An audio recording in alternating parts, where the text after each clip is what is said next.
به ویدیوی جدید مورد رنگ کردن حیوانات و رنگ کردن لباس ها. خب اولش بخوابم.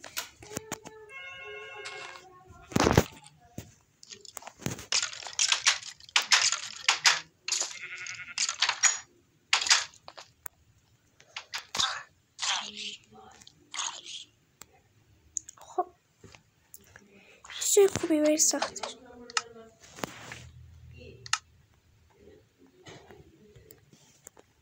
خب به سنگ سفنده نیاز داریم.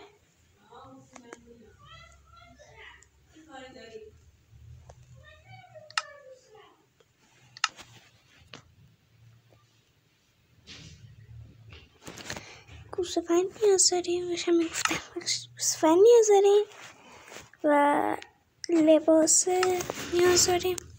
همه لباس میشه فقط همه اینا منظورم همین لباس هم کلاه و اینا میشه، ولی یه رنگی مثل حالا دویمونی، ندری، خارخاری، آهنی و طلایی ها نمیشه، گوشتی ها میشه، بیرنگا اینا نیست.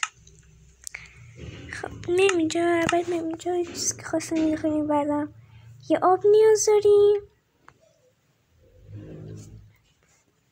و یه از اینا.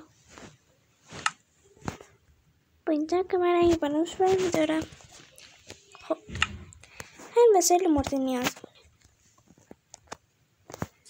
این بذاریم داخلش آب بذاریم، رنگ بذاریم داخلش، رنگی که خواستیم رو بهمون داد.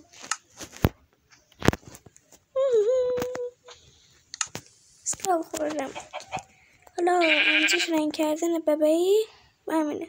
این روش کلیک کنیم. مثلا این که مثلا چیز صفر کلیکی میاد بهش کلیک کنیم رنگش هر رنگی میخواین هم میشه. تا ویدیوی بعد خدا نگهدار.